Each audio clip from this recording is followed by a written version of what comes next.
ये प्लान है, इससे सुलह हो सकती है, इससे अमन आ सकता है, इससे शांति हो सकती है।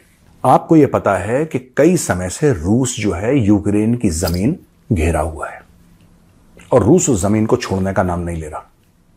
लेकिन इस बार यूक्रेन ने भी रूस की जमीन घेर ली। एक दूसरे पर ड्रोन के अटैक्स हो रहे हैं, फाइटर जेट्स के अटैक हो रहे हैं और एक दूसरे को खत्म करना, नस्त नाबूद करना, इसकी प्लानिंग जारी है। रूस को भड़का रहा है चाइना।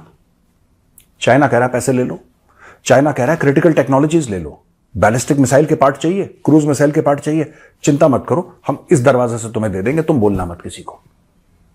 वहां पे चीन नॉर्थ कोरिया से बोल रहा है कि इनके पास 155 mm मीडियम आर्टिलरी के शेल्स कम हो रहे हैं, सप्लाई करो। तो भाई ये सप्लाई कर रहे हैं, है ना। फिर बोल रहे हैं कि साहब तुर्की को तुम करो, ईरान तुम क्यों चुपचाप बैठे हो, तुम्हें भी अपना हिस्सा डालना है, तुम सप्लाई करो। चाइना क्या कर रहा है दोस्तों, पीठ पीछे सबको पैसे दे रहा है। फ्री में ना नॉर्थ कोरिया कर रहा है, फ्री में ना तुर्की कर रहा है, फ्री में ना ईरान कर रहा है। ये सारे के सारे पैसे ले रहे हैं, लेकिन इनको पैसे दे कौन रहा है? इनको दे रहा है पैसे चाइना।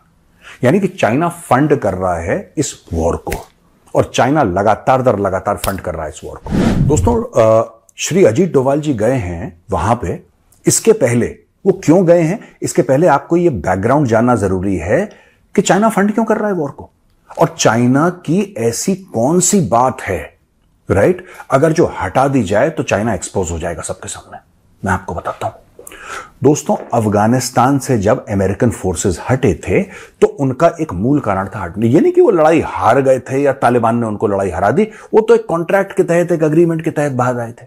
उसका नाम है दोहा अकॉर्ड्स। अकॉर्ड्स हुए थे दोहा में, जो कि कतर की कैपिटल है, और वहां पे लोगों ने उसको विटनेस करा, लोगों ने एज विटनेस साइन करा, अमेरिका ने साइन करा, तालिबान ने साइन करा, एक तारीख मुकर्रर करी, बोला कि ठीक है हम इस तारीख को थैंक यू बोल देंगे, आप लोग आ जाना, हम लोग जा रहे हैं।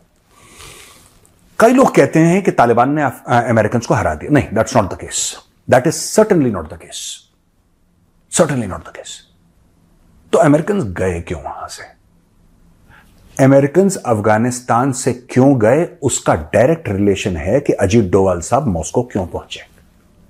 आज मैं ये सारी कड़ियां जोड़ के आपको बताता हूं, बड़ा इंटरेस्टिंग वीडियो होने वाला है। दोस्तों स्टोरी ये है कि अमेरिका को यह पता था कि इंडो पैसिफिक में चाइना का दबदबा बढ़ रहा है। अमेरिका को यह बात पता थी और अमेरिका को यह भी पता था कि जब तक हम ये अफगानिस्तान या इराक यहां पे फंसे रहेंगे, हम चाइना पे फोकस नहीं कर पाएंगे। और चाइना पे फोकस करना जरूरी है क्योंकि अफगानिस्तान खतरा नहीं है, इराक खतरा नहीं है, खतरा चाइना है। चाइना है जिसने दुनिया की सबसे बड़ी नेवी बना ली, अमेरिकन नेवी को पीछे छोड़ दिया। चाइना है जो अरबों दर अरबों डॉलर हथियारों पर खर्च कर रहा है।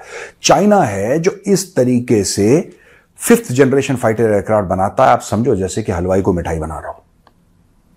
चाइना यह कह रहा है कि अगले 5-7 साल में उसके पास 1000 5th जनरेशन फाइटर्स होंगे।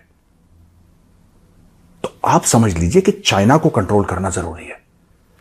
चाइना से जो ताइवान को थ्रेट है उसको समझना जरूरी है। चाइना का जो इंडिया पे थ्रेट है उसको समझना जरूरी है।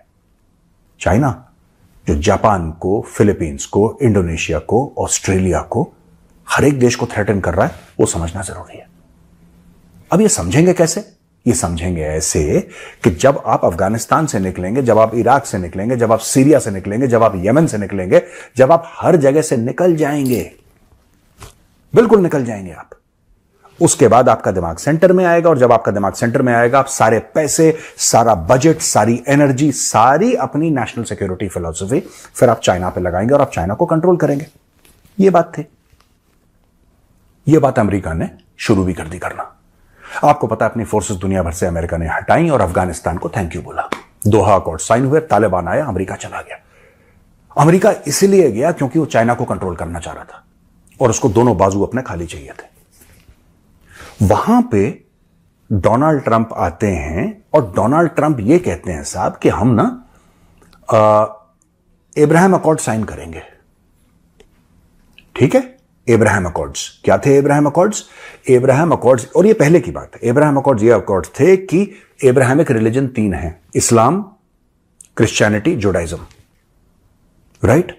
हम सब लोग भाई हैं, हम सब लोग मिलकर काम करेंगे, कोई एक पे अटैक नहीं करेगा, कोई हमला नहीं करेगा, अमन शांति होगी, ट्रेड और कॉमर्स होगा, साइंटिफिक अचीवमेंट होगी और ये लोग जो हैं मुस्लिम कंट्रीज, ये रिकॉग्नाइज करेंगे इसराइल को, इसराइल रिकॉग्नाइज करेगा इनको, धंधा पानी करो, कोई किसी पे अटैक करने की जरूरत नहीं है। ट्रंप का ये प्लान कामयाब हो जाता है। अब ट्रंप का प्लान कामयाब हो जाता है यानी कि मिडिल ईस्ट में शांति, समझ रहे हैं आप? यानी कि मिडिल ईस्ट, जिसको भारत वेस्ट एशिया कहता है, उधर शांति हो गई। शांति, कोई अटैक नहीं कर रहा। सऊदी अरब कह रहा है हम रिकॉग्नाइज करेंगे, बहरीन ने तो रिकॉग्नाइज कर ही लिया। इजराइल कह रहा है हम अपना डेलीगेशन भेज रहे हैं सऊदी अरेबिया को, आपको बताओ कौन सी टेक्नोलॉजी चाहिए। लोग काम धंधे की बात कर रहे हैं, लोग व्यापार की बात कर रहे हैं।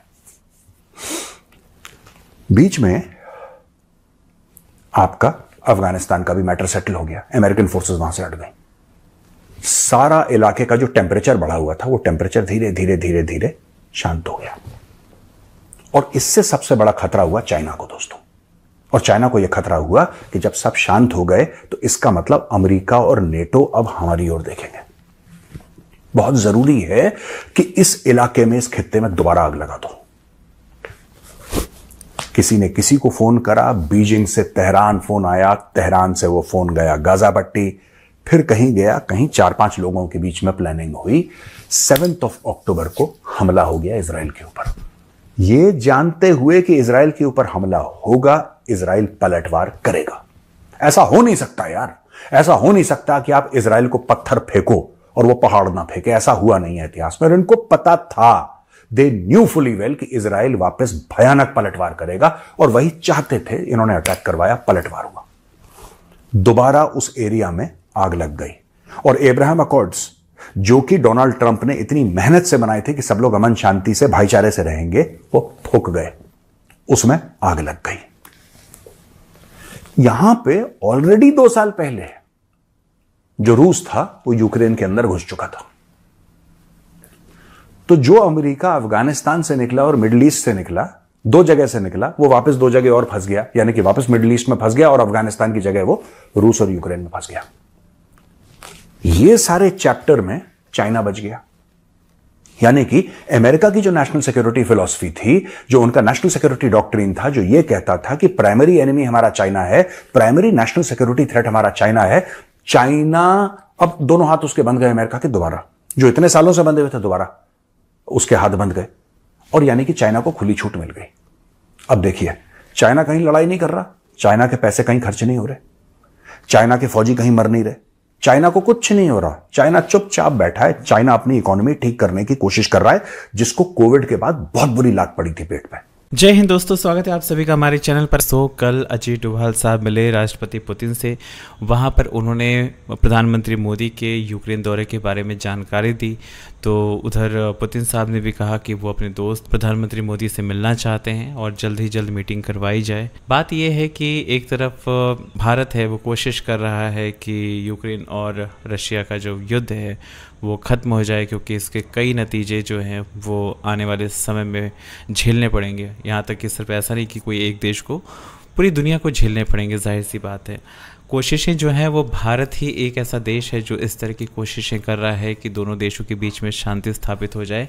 लेकिन बहुत हैरानी होती है, बहुत शर्म भी आती है कि भाई हमारे देश में ऐसे जो जयचंद बैठे हुए हैं, जिनको सरकार के उठाए गए हर कदम ऐसे लगते हैं कि बस मोदी जी अपने लिए कर रहे हैं। आप इस देश के नागरिक हैं, चाहे आप विपक्ष में हो, चाहे आप किसी भी पार्टी में हो, चाहे आप कुछ भी हो, आप इस देश के नागरिक हैं। सत्ता किसी की भी हो, हर प्रधानमंत्री यही चाहता है कि जिस कंट्री को वो लीड कर रहा है उसके संबंध दूसरे देशों के साथ अच्छे हों। लेकिन ऐसा नहीं कि नज़रें झुका कर बात की जाए, सामने सामने बात की जाए, नज़र उठा के बात की जाए।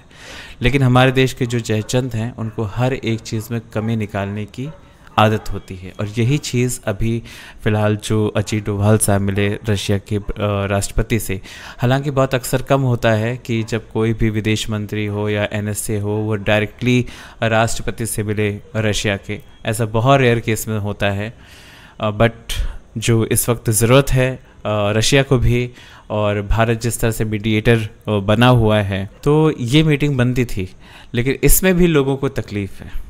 पावा वर्ड रुकवा दी पापा, बहुत फेमस हुआ था ये, मोदी हेट के लिए इस्तेमाल किया गया था।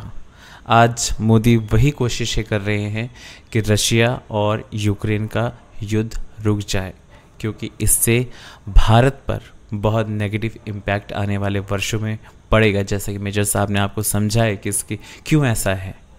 तो कोई पर्सनल इंटरेस्ट नहीं है कि पुतिन जी कह रहे हैं मोदी जी मेरे बहुत अच्छे दोस्त हैं।